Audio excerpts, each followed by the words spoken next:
Slaying Sunnah, Abu Ishaq al-Shatibi's concept of bid'ah in his al-Iʻtiṣām, McGill University, 1999, Montreal, Canada, A.S. Jahar, Chapter 2, Bid'ah within the framework of al-Shatibi's theory. This chapter is devoted to a discussion of Shatibi's understanding of bid'ah in an attempt to show how he articulated the concept. It will be argued that Shatibi did not just respond to the accusation that he was a mubdi', but reformulated the concept of bid'ah based on an epistemology of legal theory. In this, he differed from his predecessors who relied on arguments founded on dogma. We attempt in the present chapter to show that Shatibi did not imitate his predecessors on the concept of bid'ah, but instead reformulated its precepts by devising a formula based on legal epistemology. A. Bid'ah prior to Shatibi. As we saw in chapter 1, Shatibi was accused of heresy by contemporary jurists and Sufis. In Al-Itiṣām, he reviews the Islamic legal philosophy underlying the concept of bid'ah in order to defend himself against the charges directed at him, and constructs his own theory, one which differs in a number of ways from that of his predecessors. Bid'ah, innovation, and muhdatha, novelty, are concepts that have much in common and are sometimes used interchangeably to denote practices foreign to Islamic tenets, and therefore subject to censure. The former term is more specific, while the latter tends to have a broader definition. Historically, it is difficult to trace exactly when the concept of legal and theological bid'ah was formulated. One may conjecture, however, that the doctrine of bid'ah was developed during the disputes which arose over the question of innovation versus authenticity in Islamic dogma. Muhammad Talbi, for instance, contends that the doctrine of bid'ah was recognized in matters of dogma before any of the recognized principles of fiqh were fully articulated. This may have been the result of excessive, distorted religious practices and naive veneration.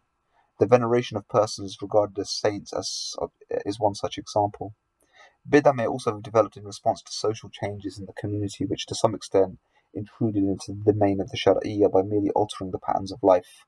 Modern examples include changing styles of costume or the introduction of the radio. The latter was widely rejected by extreme opponents of bid'ah, who abhorred innovation or novelty of any kind, but be it in religious matters or otherwise.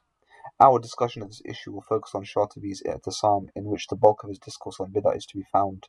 In order to provide a general survey of bid'ah, however, we will preface our account of Shatibi's doctrine with a survey of the concept of bid'ah as constructed by his predecessors. It is in fact essential to our discussion to determine whether or not our author's scholarship was a direct response to the circumstances of his time. It may be the case, as Halak points out, that there is a close link between strikingly impersonal style and seemingly monolithic repetitive content on the one hand, and the particular reality of the author's world on the other.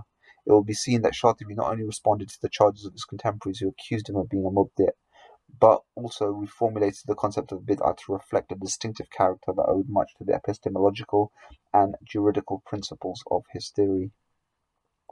Among classical Muslim scholars, Muhammad ibn Waddah al-Kutb, who died in 287, was one of the first to condemn bid'ah as a clear violation of what he understood to be religious dogma. He argued that its intrusion into the area was potentially more dangerous to the faith than a fire destroying a mosque. He furthermore contended that novelties of all kinds were unlawful. Upholding the prophetic report which states that only one of 73 parties is acceptable in God's eyes, Ibn al-Jawzi al-Baghdadi, who died in 597, said that the notion of bid'ah pertained to customs not attested to in the Sunnah of the Prophet or his companions. He purportedly rejected every novelty touching on custom and religious rites. He contended that the restrictions of the Sunnah were to be preferred to reliance on ijtihad in ambiguous matters. The notion of bid'ah and the Sunnah was to evolve further as it came to be acknowledged that every notion by nature contains negative and positive connotations.